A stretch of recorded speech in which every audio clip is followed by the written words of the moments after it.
So I know what a lot of you guys are probably asking yourself, and that is, what is Metaphor ReFantazio or ReFantazio or however you want to pronounce it?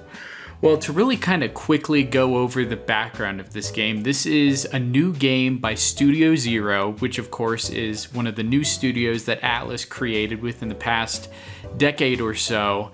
It's an original title headed by Katsura Hashino, with art direction by Shigenori Soejima, and music composed by Shogi Meguro, all of which of course worked on Persona 3 through Persona 5, and I believe Hashino also directed SMT 3, and they've kind of helped craft the modern identity of SMT, but particularly the Persona series, and they're each largely responsible for a pretty significant portion or aspect of each of those games. Kind of the identity of Persona. I feel like those three together really have crafted what really makes it so iconic today. Now, Studio Zero itself was formed to lead in innovation for Atlus, with the game Project ReFantazio being their first wholly original project that they announced. And this announcement for the game came with concept art by Soejima, and this was for a long time all we really had to go off, alongside a concept video that was released in 2017.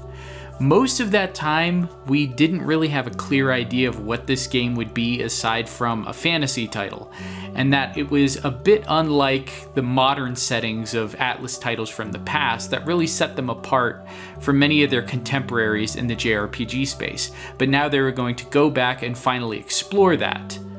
In December 2020, it was described as being at the climax of development in a New Year's check-in conducted by Famitsu, and Hashino said he was hoping for a formal reveal soon. Again, this was in 2020. This same sentiment was then repeated in the following year's Famitsu article.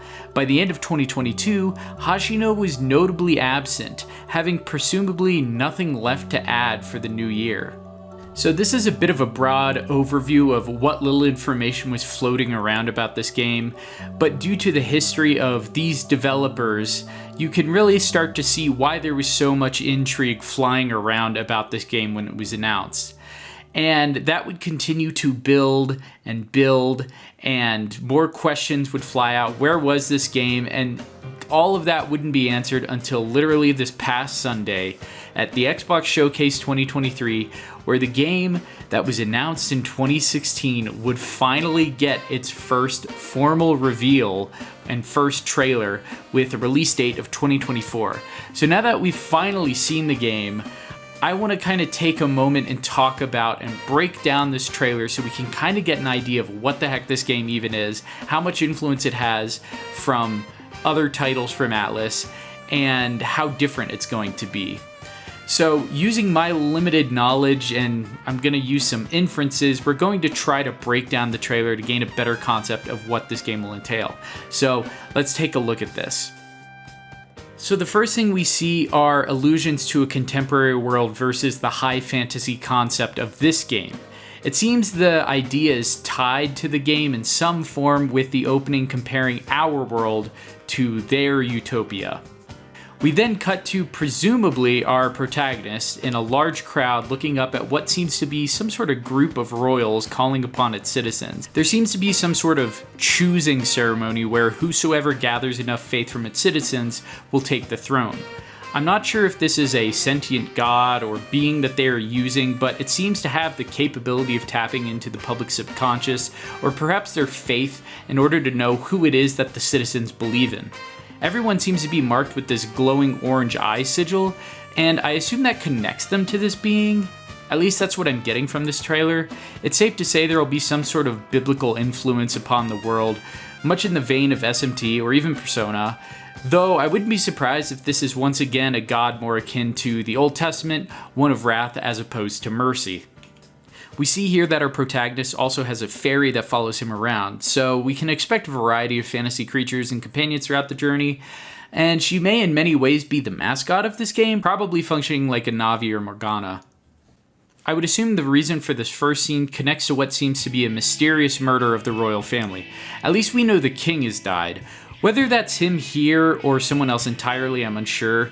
This person seems to be under some sort of curse, as it says here, so I assume this is perhaps the prince? Regardless, you seem to be working closely with royalty and perhaps one of his servants or clergy. In this next shot, we see a large world to explore as our protagonist is able to travel around on like a hoverboard or something. It seems like there will be quite a bit of exploration. We can also see citizens gossiping about the royal bloodline, as we see both the prince and king have now died. This is also our first look at the UI. I'm sure you can see it's very similar to Persona with a map, mission log, calendar system, and character info showing that we are now considered a seeker. I assume it's more of a role in the story than it is a specific class. Maybe it's one that's fully rounded. However, we see our first glimpse at what seems to be a Persona-like companion, and it's tied down to us in the health bar and mana bar. We then cut to an anime cutscene where we see our protagonist transforming in some way as glowing marks start to form around his body, but before we can see what this is, it cuts to a wide shot of the protagonist and party members. What's interesting here is we can see what looks to be the red-headed elf girl from the concept art from all those years ago. She's obviously gone through a design change, but we can tell she's at least inspired by the original design, and our other party member appears to be a tiefling or something because he has those horns. We then cut to an overview of a large map, and it kind of reminds me of Fire Emblem in a way, and really makes me wonder about the scope of the world here. We can see what appears to be different parts of the kingdom and locations with some sort of weather system associated with each area. I'm guessing the guy in the portrait here is the pilot for your transportation, and he can probably take you to each respective area. Maybe this is the fast travel system, or maybe this is the only way to traverse the different parts of the world. I think it opens up questions about how big this world actually is. If this is the case, I would imagine that the weather probably impacts your ability to travel in some way. As we see here, you do ride this vehicle, but rather than simply flying, we can see that it actually has the ability to walk as well, which is kind of cool. I'm curious about the functionality, and yes, we can see that the man from the portrait is driving the vehicle from the cockpit, which I think is pretty cool. It's also worth noting that we have multiple button prompts at the bottom. They read as followers, save, calendar, requests, travelers' voices, menu, map, and royal virtues. I would expect that this is one place you can switch out party members, look at your side quests, and other things. I'm not sure what travelers' voices or royal virtues are exactly, but they may work in a way similar to the fan site or online elements did in Persona 5. Next, we can see the pause menu, which is, of course, very on brand for Atlus with its colors and its layouts, and we can see this is very similar again to SMT and Persona, as we can select skills, items, equipment, party, followers, quests, calendar, and journal. I'm not sure if followers is some kind of social link category. Maybe part of your journey is to convince those of the kingdom to put their faith into you to take over the kingdom. Later in the trailer, we see something on bonds, so maybe it is connected to this. One other note is I really love the art style here, as it's really similar to what Soejima regards as his true style, as disclosed in his art books, which feature Aigis and Futaba in this art style on their respective covers. We then are given a look at the party and learn their names, job, and class, and rank. We have our protagonist, of course, who is noted as being Traveling Boy, whose class is Seeker. Then we have Stroll, the tiefling, who is a warrior, Hulkenberg, the elf, who is a knight, and Heisme, the rabbit creature, who is a thief. Finally, we have Gallica, the fairy, who's not a party member, but is the navigator, which is kind of interesting, again, allusions to Persona. Each of them have the master rank, except for Gallica. Having a job system is much more in the vein of a traditional fantasy RPG, so I'm curious what jobs will be available. I'm sure we'll see more of this soon. However, that is not all. We actually have a name for the creature that appears in the character's portrait, and it seems to be called an archetype. Perhaps another self? Dare I say, a persona. I know, I've been saying it a lot, but you've got to excuse it for a second because this really is the closest thing I can compare it to. Each of the party members actually has their own respective archetype. This one, quote, learns a wide array of veritable skills including wind magic, single target healing, and attack buffs. So I'm not sure if your skills will exclusively be accessible through archetypes, or if you'll be able to use these skills with party members who are maybe inherently magic, like a mage or something. However, it does seem to be the case that you access skills through them. Each one in the party seems to be designed like a suit of armor with a set of glowing red eyes. It's unclear here if they're swappable or changeable, but I'm sure we'll get more info soon on how these archetypes work. We then cut back to glowing markings and then swiftly to the battle system. Now I know this has been pointed out, but it does seem to be based on the press turn system once again, given the crystals at the top. We also see here how the battle UI works.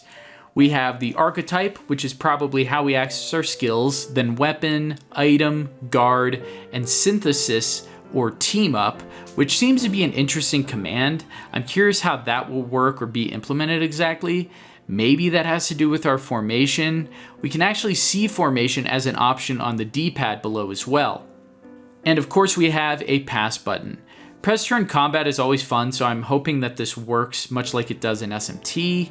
It also makes me wonder about the overall difficulty this game will have. Although in the very bottom corner we have the retry, turn back the clock button.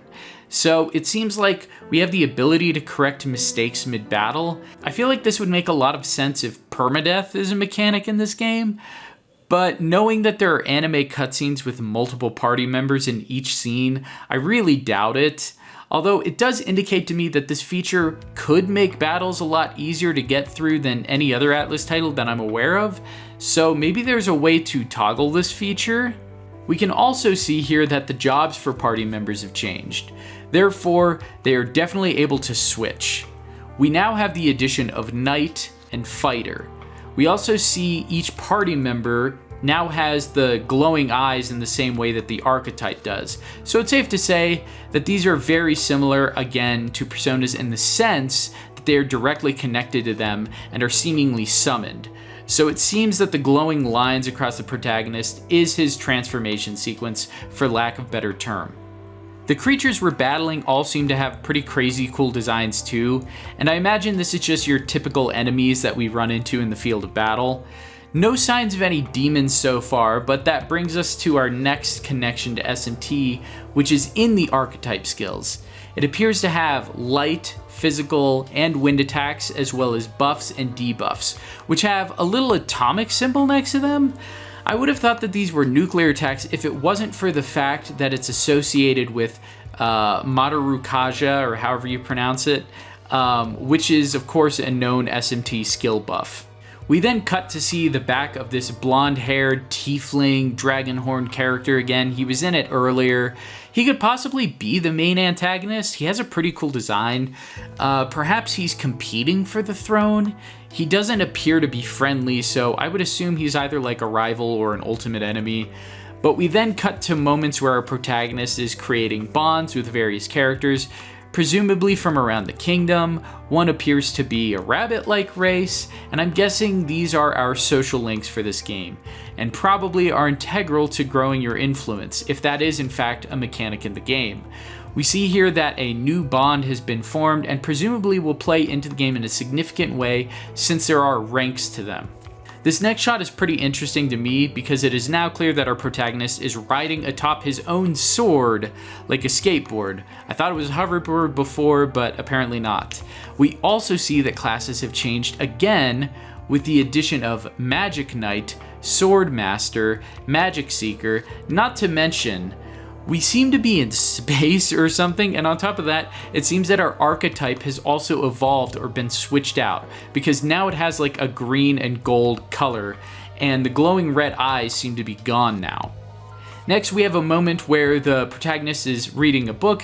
Gallica commentates and mentions the new world. Perhaps this is a reference to the modern day world, or maybe it's referencing something else entirely. We then cut to our party exploring a huge hellscape where the world seems to be falling apart. It's in a location called Tyrant Star, and it kind of makes me think of what we would see in an endgame zone. Next is the after battle screen, which shows us the results of our battle as our party kind of moves forward. So once again, some cool UI. This next part is a bit confusing as we see the protagonist using his glowing markings or power to call upon his archetype. There is some sort of spiky heart-shaped item, almost like a locket, that escapes his body, and a silhouette then starts to fade in from the shadows. I'm assuming this is some sort of relic that you use to call upon this power, and the silhouette that we see here, I'm actually going to get to that later. Next is a look at what seems to be our full party, with now the addition of a blonde girl in a red dress, a girl we've seen earlier as a Bond who has 3 eyes, and then we have someone there also who's in a suit. Then we get a look at a boss-like creature that looks very similar to something out of SMT. One of the royals from the beginning seems to be another villain we will face, a character appearing to be holding the body of maybe a loved one that seems to be limp. And then we move into some place that is called Academia, which I'm kind of guessing is your hub in the game, probably within the royal capital somewhere. Now we see a large idol that actually matches that silhouette from the transformation sequence. I'm assuming this is a god of the archetypes, some sort of mythical figure that you will serve or worship or is bestowed upon you these powers. Academia seems to be a study of some kind that you'll continue to return to. A new character, I'm assuming this is like your tutor, will be able to teach you and help you to acquire abilities. It implies here that you can learn archetypes, so maybe this is kind of like the Demon Compendium. You can inherit skills, research, or be lectured, or listen. Not really sure the difference of these last two here. Now we can see that once again we have a ranking system when it comes to our attributes with courage, wisdom, tolerance, eloquence, and imagination. I'm sure this will function just like in Persona, and in this sense it will probably have new events and paths that if we get far enough in one attribute or another, it'll open those things up. It also notes that there's a mysterious voice, so I'm guessing we'll have some sort of overseeing of us, maybe from another world, kind of like the Velvet Room, someone who remarks on our progress throughout the game. Next, we get a better look at the Rabbit Party member unsheathing his sword, as well as our party members calling on their archetypes. We get another look at the UI with our party and how it works. It does seem to have a formation mechanic, as seen by the party members all being listed as being in front, so you should be able to reposition everyone, which makes the idea of combat a little more interesting. We have another supposed villain calling upon power. They also appear to be the same race as the girl who had the 3 eyes. If you look closely, you can see. We then cut to this crazy cool looking boss battle. It's giving me 3D Rei Ayanami vibes from Eva 4.0. This boss looks pretty nuts. And then we cut to a giant battle with the dragon, a classic staple for any fantasy game. But we can note here even more jobs with ninja, paladin, trickster, and probably the most interesting thing, soul hacker. So again, more references to kind of Atlus's catalog of games, and it's very interesting to see how this is an original game, but it's also crossing over here and there with SMT. I'm really curious about how this is going to work. So we don't even know what this game is. Like Soul Hackers, this just keeps getting crazier. Anyhow, we then see some of our party gets crit, and then we see an archetype attack. It then cuts to our protagonist in a black void, once again alluding to this world simply mirroring the modern world, and a mysterious man with a pet cat appears. Our character seems to complete his transformation where his archetype finally makes itself manifest, much like a Persona transformation, and then we cut through a few frames where really anything could be going on. But we are seeing frames that show a modern world with skyscrapers kind of traced out on paper, making me once again think the modern world will be present in this game in some form, even if it's just alluded to. There's also a line which reads, "It all began with the novel in thy possession." So perhaps there is a magic book of some kind. This is kind of backed up by all the blacked out passages, and then we look at the book. And it's also worth noting that this book kind of reminds me of the early concept footage we saw with the book that they were flipping through. more and more of the same kind of imagery of enemies and cutscenes comes across the screen. We really can't differentiate what's going on in these scenes. And that's really it. I think it is interesting that this logo features kind of a large A-frame thing right in the center of it. So I'm assuming it's like a building or something in the game. Maybe I missed it in the trailer, but that's really everything we have for Metaphor ReFantazio or ReFantazio. I'm still trying to figure out how we pronounce it. I know we're supposed to be getting, I think, an event on the 20th where they're going to talk more about the game in some capacity. Hard to say how much more they're actually going to disclose or explain or show, but it's safe to say that this game looks very ambitious, looks very similar to projects that they've done in the past, which I think is interesting because Hashino originally stated that he kind of wanted to do something completely new and different, but it does kind of seem to be very reminiscent of past titles from Atlus. However, there are a lot of new things in this game. The whole fantasy setting is something that we are unfamiliar with coming from Atlus, so I'm extremely excited to see what this game becomes. I tried to be as thorough as I possibly could with this breakdown.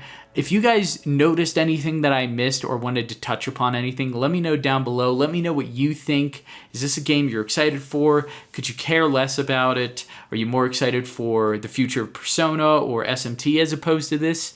Or does this really get your imagination going? That's going to be it from me. Thanks for watching, guys.